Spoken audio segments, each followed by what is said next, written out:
Commerce classes. मैं हूं Tabitha और गाइस आज के इस वीडियो में हम अपने इनकम डिटर्मिनेशन एंड मल्टीप्लायर का एक न्यू टॉपिक करने वाले हैं जिसका नाम है इन्वेस्टमेंट मल्टीप्लायर। आखिर इन्वेस्टमेंट मल्टीप्लायर होता क्या है गाइस? इन्वेस्टमेंट मल्टीप्लायर का अगर एक सिंपल सरल शब्दों में मतलब बताऊं तो उसका मतलब होता है कि जब आप अपनी इकॉनमी में इन्वेस्टमेंट करते हो, इन्वेस्टमेंट बढ़ाते हो, तो उस इकॉनमी में इनकम कई गुना ज़्यादा बढ़ जाती है। क्या कहा जाता है, जब एक इकॉनमी में कोई इन्वेस्टमेंट करी जाती है तो इनकम उसके कई गुना ज़्यादा बढ़ती है। इसको इन्वेस्टमेंट मल्टीप्लायर कहते हैं। Investment multiplier is the ratio of increase in national income, ratio of increase in national income due to an increase in investment, और इसकी कैलकुलेशन उसे हम मल्टीप्लायर कहते हैं, यानी कि change in income with respect to change in investment. अगर मैं ये कहूँ कि एक देश में 1000 करोड़ की इन्वेस्टमेंट होने पर इनकम जो है वो 10,000 करोड़ की हो गई, तो इट मीन्स इसका इन्वेस्टमेंट मल्टीप्लायर था 10 टाइम्स, यानी कि 10 गुना हमारी इनकम बढ़ गई। तो इसमें यही कहा जाता है कि जब भी एक इकॉनमी में इन्वेस्टमेंट होती है, जितने की आप इन्वेस्टमेंट इंक्रीज करते हो, नेशनल इनकम उससे कई गुना ज़्यादा बढ़ जाती है। अब आप बोलोगे ये कैसे बढ़ जाती है, तो उसी कंसेप्ट को गाइज आज मैं समझाने आई हूँ कि ये चीज़ कैसे होती है।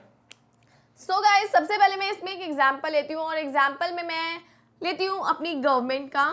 लाइक सपोज करो कि हमारी गवर्नमेंट ने इन्वेस्टमेंट करी अराउंड 2000 करोड़ की, क्योंकि गवर्नमेंट इससे सस्ते में बात नहीं करती ना। गवर्नमेंट ने इन्वेस्टमेंट करी गाइस कितने की, 2000 करोड़ की। और वो इन्वेस्टमेंट किस में करी? गवर्नमेंट ने कहा चलो हॉस्पिटल बनवाते हैं। क्या बनवाते हैं? हॉस्पिटल बनवाते हैं। अब गाइस जब हॉस्पिटल बनेगा तो हम इन्वेस्टमेंट कर रहे हैं, गवर्नमेंट इन्वेस्टमेंट कर रही है। इन्वेस्टमेंट किस में कर रही है? हॉस्पिटल बनवाने में।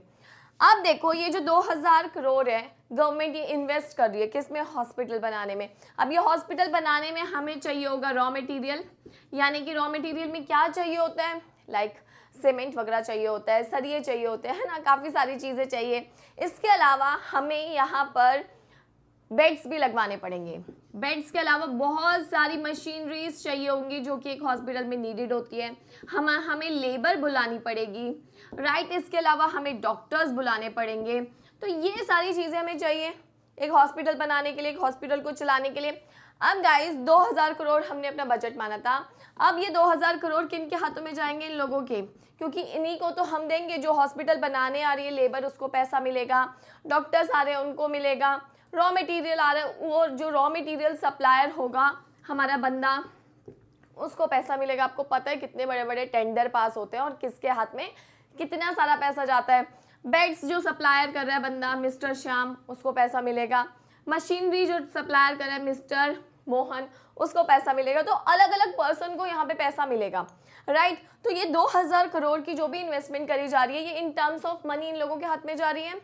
अब भाई ये जो लोग हैं जिसमें श्याम, मोहन, ठीक है, एटसेट्रा, जो भी नाम हम रखना चाहें, अब इनके हाथ में जब पैसा आएगा ये घर जाएंगे, ठीक है, घर जाएंगे। अब इनको नजर आएगा इनके खर्चों में क्या होगा इनके, लाइक इनके बच्चे बैठे होंगे, उनकी फीस भरनी है, दूध लेके आना है, टीवी लेके आना है, बहुत सारे खर्चे हैं ना। अब वो पैसा जो इनके घर में आया था, ठीक है, इनके घर में जो हमारा पैसा आया था वो ये अलग अलग जगहों पर खर्च करेंगे। समझ रहे हो मेरी बात में क्या कहना चाह रही हूँ?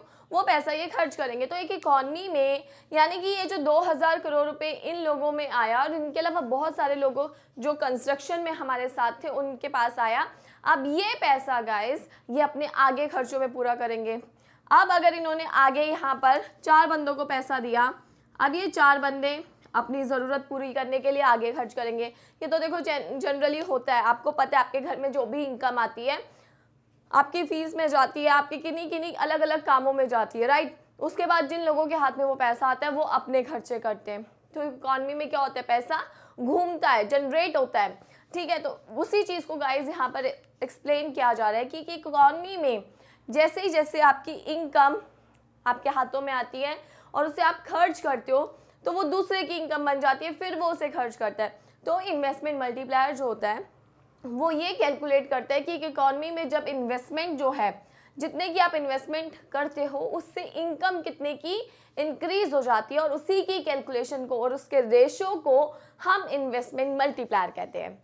ठीक है, तो यानी कि आप ये कह सकते हो कि जो हमारे देश में, हमारे या किसी भी देश में इन्वेस्टमेंट जो भी हम करते हैं उससे जो इनकम इंक्रीज होती है, इट्स टोटली डिपेंड अपॉन उसके खर्चने के पैटर्न पे, राइट। जो ज़्यादा खर्चेगा उस इकॉनमी में ज़्यादा पैसा सर्कुलेट होगा। अगर आपने जोड़ के बैंकों में रख लिया तो वो पैसा सर्कुलेट नहीं हो रहा। ऑफ कोर्स वो बैंकिंग सिस्टम में अलग उसका रोल है, लेकिन इन्वेस्टमेंट मल्टीप्लायर में अगर आपका खर्चने का पैटर्न जितना ज़्यादा होगा उतना ज़्यादा इकॉनमी में पैसा क्या होता है गाइस, रोटेट होता है, जनरेट होता है।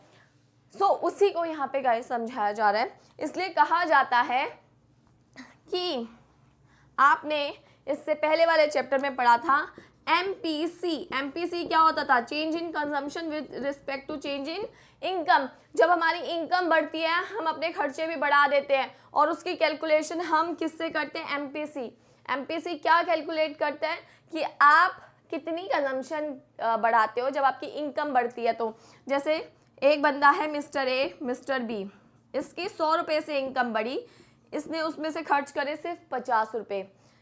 बी की भी 100 रुपये इनकम बढ़ी लेकिन इसने खर्च करे 90 रुपये। तो इसका एमपीसी था 0.5, इसका था 0.9। तो इसका क्या मतलब हुआ, ये 0.5 कैसे आएगा, इस कट करके आया।